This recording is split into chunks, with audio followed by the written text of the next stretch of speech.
আসসালামু আলাইকুম রহমতুল্লাহ বরকাতু। আশা করি আপনারা সকলে ভালো আছেন। সৈয়দ আবির ড্রয়িং এর পক্ষ থেকে আপনাদের সকলকে জানাই আন্তরিক শুভেচ্ছা অভিনন্দন। সৈয়দ আবির ড্রয়িং আপনাদেরকে নিয়মিত বিভিন্ন রকম ড্রয়িং উপহার দিয়ে থাকে। সেই প্রেক্ষিতে আজকে আমরা একটি নারকেল গাছ আঁকছি এবং এই নারকেল গাছটা আঁকার জন্য আমরা একটি এইচবি পেন্সিল ব্যবহার করছি। পাশাপাশি আমরা ইরেজার এবং পেন্সিল কাটার ব্যবহার করছি এবং একটা আর্ট পেপার ব্যবহার করছি।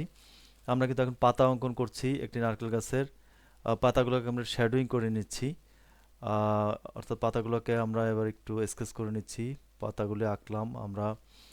প্রত্যেকটা পাতা স্কেচ করে নিচ্ছি এবং এই নারকেল গাছটি আমরা অনেক সুন্দর করে আঁকার চেষ্টা করব আপনাদের সুবিধার জন্য। আমরা বলে নিচ্ছি এটার জন্য কিন্তু আমরা এইচবি পেন্সিল ব্যবহার করছি। তো আপনারা চাইলে এটা 4B বা 6B পেন্সিলও ব্যবহার করতে পারেন। সুন্দরভাবে আমরা পাতাগুলো অঙ্কন করছি। আহ, সবগুলি পাতা ধীরে ধীরে আমরা অঙ্কন করছি। এখানে আমরা প্রায় এখানে আমরা 7টি পাতা নিয়েছি।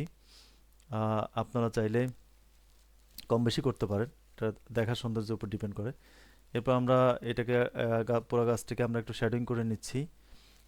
এটা দেখতে কিন্তু আরও বেশি সুন্দর লাগবে। আমরা এবার 4B পেন্সিল দিয়ে এটাকে শেডিং করে নিচ্ছি এবং এর ভিতরে আমরা কিছু আহ, কাজ করলাম। এরপর আমরা এটাকে গাছটাকে একটু কালার করে নিচ্ছি যে গাছের শ্যাডোয়িং এটা দেখতে ভালো লাগে। আমরা কিছু নারকেলও সেট করে দিচ্ছি। তো আমাদের তৈরি হয়ে গেল কিন্তু নারকেল গাছটি। Thank you so much. আমাদের চ্যানেলটিকে সাবস্ক্রাইব করে দিবেন, পাশে থাকা বেল আইকনটি ক্লিক করে দিবেন। অসংখ্য ধন্যবাদ আপনাকে। আসসালামু আলাইকুম রহমতুল্লাহ।